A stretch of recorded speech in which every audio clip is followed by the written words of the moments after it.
My name is Greg Howell, and this is my management philosophy. It is based on 20 years of experience in management in a variety of different companies.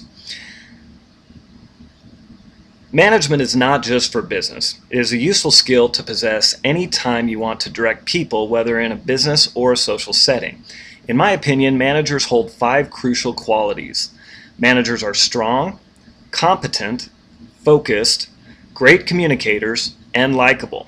Let's take a look at each one individually. These are the 5 traits that I just mentioned. The first one is that managers and leaders must be strong. The strength can be contained in either physical abilities, intellectual strength, or emotional strength. Otherwise, people will not follow you. Managers also must be competent. There's a base level or a minimum qualification of understanding how people work, different managerial styles, government regulations, and company policies and vision that managers have to have awareness of in order to be effective leaders. Managers and leaders also have to be focused.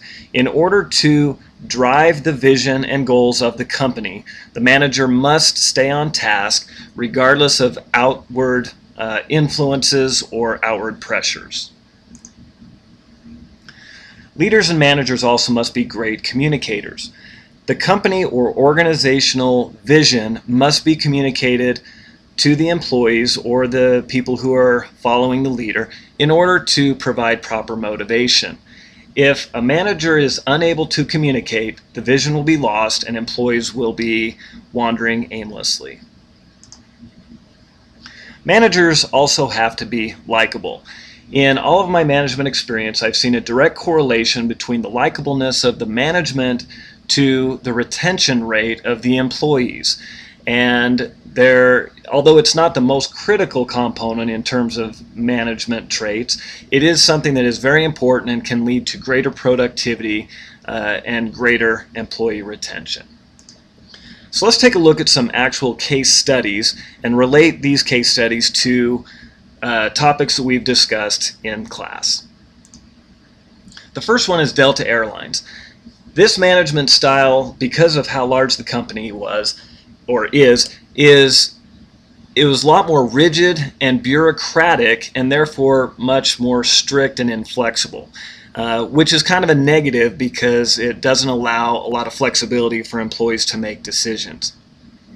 Some of the positives, though, were that there were plenty of opportunities for employees to take on additional responsibility, which leads to greater job satisfaction and feeling of having something that they can grow into or add skills with.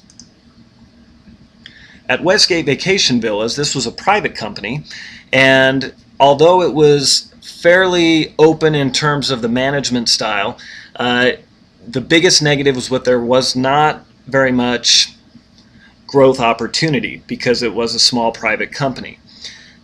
Some of the positives were that the management was very likable and was very proactive in providing learning opportunities and management training, which led to greater resume building and greater job satisfaction.